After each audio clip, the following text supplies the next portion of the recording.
nga mga kabatang helmet, magbabalita muna tayo para sa Balitang Lenny.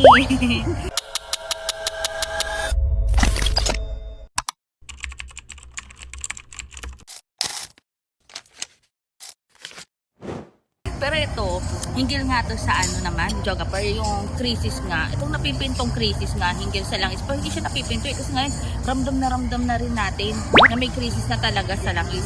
Pero ito nga mga kabatang helmet, talagang may solusyon kagad dyan si Mayor Leni Robredo. O diba? Meron siyang budget na inallocate sa ibang programa. Pero ngayon, pwede daw nilang mahugot muna daw yun, pansamantala, para maibigay nga at matustusan yung krisis sa langis. Ano? O diba? May budget talaga. Sana all ng LGU, sana all lahat ng mga mayors, may ganyan, no? Yung napoforesee yung nababudget nyo. Kumari, for this kind of program, sa department na to, ito, mag-allocate na kayo ng budget. And kapag, yan nga, in case of emergency, meron kayong madudukot muna pansamantalang na i-allocate nyo naman dito sa, di ba, pag may mga emergency cases nga. Yan ang nagagawa kapag hindi Corrupt, di ba? Pag hindi corrupt, yan talaga nagagawa.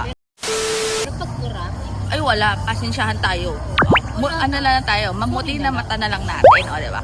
Pero ayan nga mga kabatang helmet, nakapag-ugnayan na rin daw si Mayor Leni Robredo, hinggil naman dun sa Malacanang, kasi may nabasa nga daw siyang article. Magbibigay nga daw ng ayuda, and eto nga, nakausap ko yung rider niya ng sakyan ko nung isang araw. Sabi nga niya, magkakaroon nga daw ng paayuda na 5,000 sa mga jeepney drivers, sa mga riders, hinggil nga dyan sa krisis ng langis. Pero up until now, hindi pa raw nila nakukuha yun. Hindi nga nila alam kung kailan daw papasok yun, yung 5,000 na yun. Pero ayan nga, pag-coordinate. today, Yep. pinatigil. Pinatigil. Bakit? Ewan. Saan mo naman nahagilap yan? Sa news? Bakit pinatigil? Ay, Pero meron ng mga nabigyan. may mga nabigyan na pero pansamantalang pinatigil to. Bakit pinatigil? Sisiyasatin natin yan kung bakit pinatigil. Bakit pansamantalang pinatigil. Pero ang bottom line lang dyan is napakasaklap talaga. Diba? May ayuda man o wala, napakasaklap talaga. Dapat talaga. Ayan nga, gaya na nga sabi ni Mayor Leni Robredo, kung tatagal yan, hindi pwede at hindi sapat yung 5,000 lang. Kasi yung 5,000, sasapat siya a month. Pero kung tatagal talaga, dapat pang long term din yung ano natin yung solusyon na kayang ibigay. Pero ayan nga, nakipag-coordinate na si Mayor Leni Robredo dun nga sa contact nila sa Malacanang. If totoo nga daw yan, kasi may nabasa nga daw siyang article. Sabi, yes naman, pero unang maro-roll out sa NCR. Yun nga, may iba nang nabigay. Pero susunod naman din ng mga provinces. Pero, di ba, hanggang kailan tayo maghihintay, di ba, ng tulong from the national.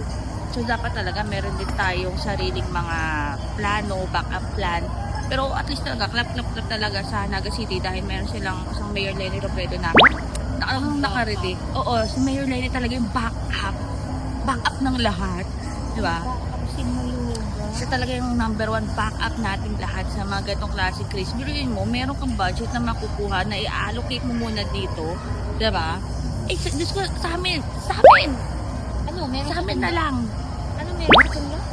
Ano meron sa kanila? corruption. Comment yun ako ano masasabi dyan, pero clap talaga tayo kay Mayor Leni Robredo dahil talagang naka-ready siya. Ready talaga siya lagi. Meron pero hindi sapat.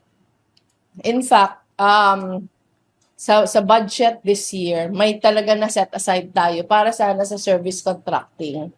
Ang napag-usapan na namin ng Co-op Office na gamitin muna yon sa assistance sa mga jeepney, sa transport sector para i-tide lang itong kahirapan dito. Pero tumawag ako kasi may nabasa akong article. Tumawag ako dun sa contact natin sa Malacanang.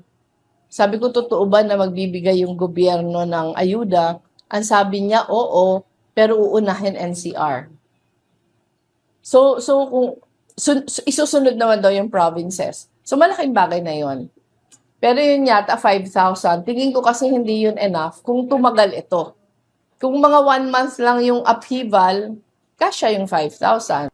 Pero pag several months, hindi kasya. So siguro magtutulungan city government saka national government. Kasi importante yun. Sa akin nga, pag tumagal pa ito, baka kailangan natin mag-realign ng ibang budget para na makatulong tayo sa transport. And dun yung nga makikita, di ba sabi nga niya, in difficult times, di ba? There is Leni Robredo. Yes, di ba? Basta comment din ako masabi dyan, stay happy, and stay safe tayo as always. Ako po sa BH, na may langaw. Asan ka? Ayun. Oh, ayun.